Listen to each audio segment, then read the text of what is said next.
Sensation, le MAG. Bonjour à tous, bienvenue sur Sensation. Je suis aujourd'hui avec Sarah Salmona, autrice du livre Partez devant, je vous rejoins aux éditions Atelier Henri Dougier. Bonjour. Bonjour. Alors Sarah Salmona, vous êtes une personne en situation de handicap et vous avez décidé de coucher sur le papier votre vécu, votre quotidien et votre enfance. Vous êtes également professeur de français dans les Yvelines et cette autobiographie, vous avez commencé à l'écrire dès votre majorité. Qu'est-ce qui vous a donné envie d'écrire sur votre vie, votre quotidien lorsque vous avez 18 ans ? Alors, j'ai commencé à écrire au moment où le handicap a été plus présent dans ma vie, parce que la maladie a évolué et s'est installée. Et donc, il est venu un moment où j'ai eu besoin de raconter une réalité que j'avais longtemps mise de côté. Il était préférable de faire comme si elle n'existait pas, jusqu'à un certain point, jusqu'à son aggravation. Et là, j'ai eu besoin de trouver les mots justes pour expliquer une réalité dont je ne parlais pas. Voilà.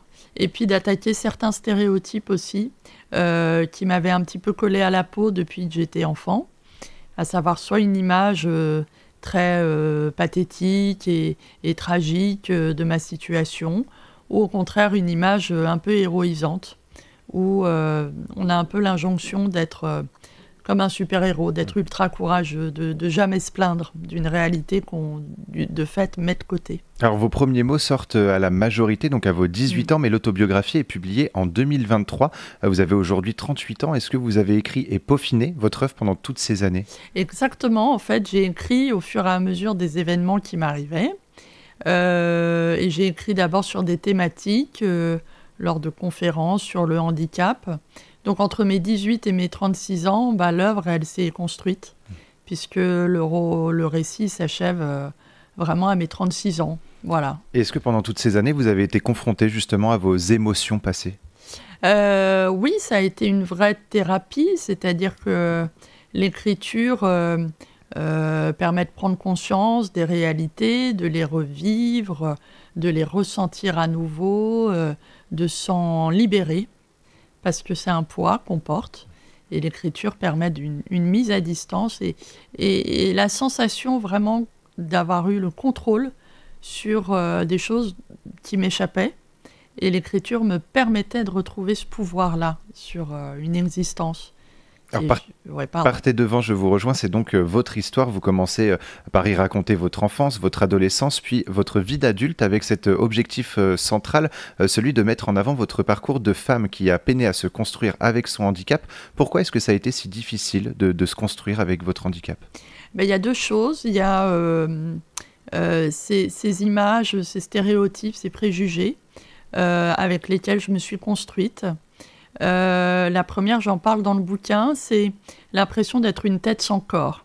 C'est-à-dire que l'esprit marchait, le corps ne suivait pas, et j'avais l'impression, pour me construire en tant que femme, qu'en fait, il y avait une telle dissociation entre le corps et l'esprit que je ne pouvais pas m'affirmer en tant que femme, séductrice, avec les attributs d'une femme telle qu'on les voit partout.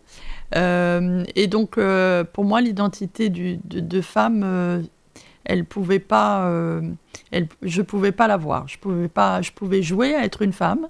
Je pouvais prétendre avoir tous les accessoires et jouer à être une femme comme une petite fille qui chausse les talons de sa mère, voilà. Mais en réalité, moi, je me considérais plutôt comme une tête pensante. Et je mettais de côté tout ce qui avait tout ce qui avait attrait au corps. Alors, la volonté justement de paraître comme tout le monde, vous en parlez dans votre œuvre autobiographique. Comment en êtes-vous sorti de ce désir d'être comme Madame Tout le Monde ?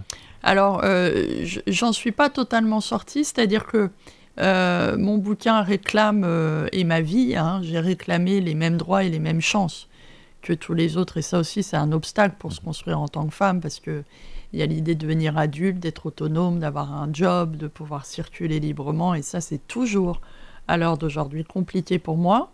Par contre, je me suis réconciliée avec mon handicap, et il n'est plus question de vivre contre lui, mais de vivre avec lui, et de faire attention à mon corps, et de faire attention à cette identité-là que j'ai mis de côté très longtemps. Et ça, l'écriture m'y a aidée.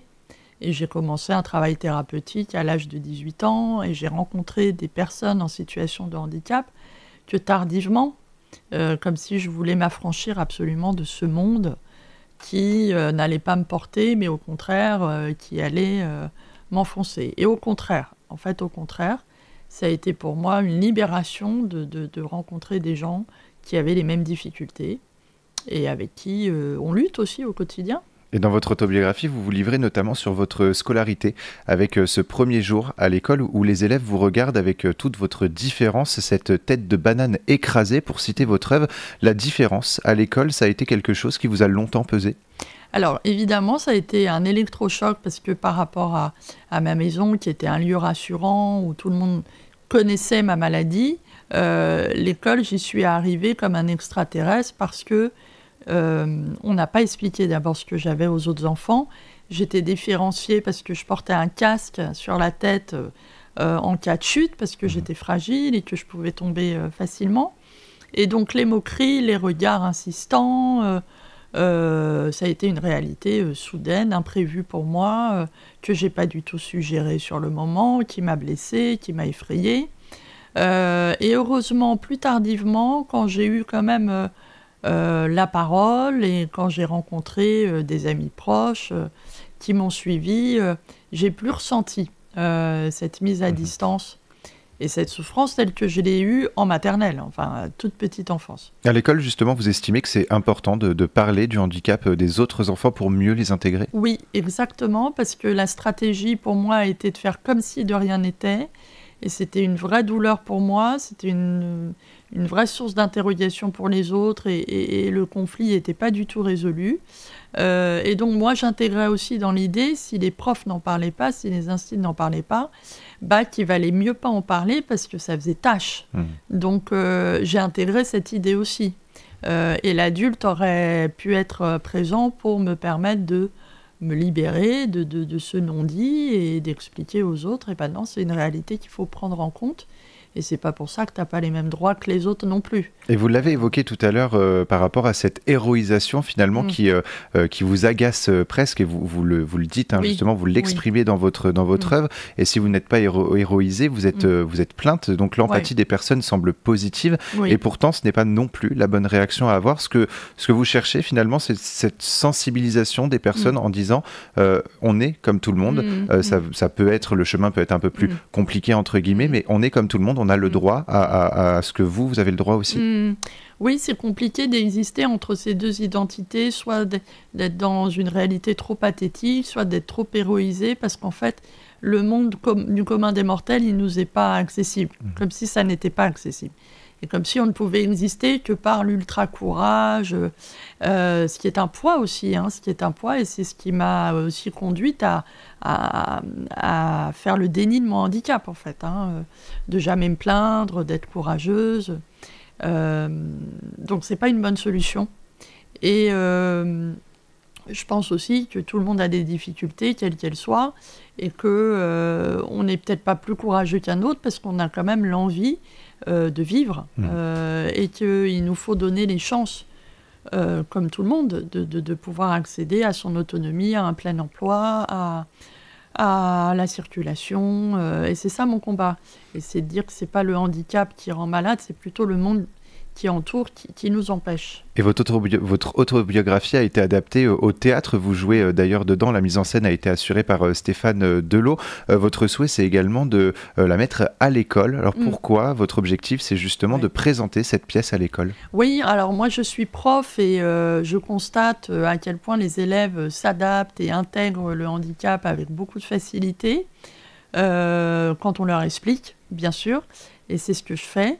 Et que pour moi, le meilleur moment pour sensibiliser une société, c'est à cet âge-là.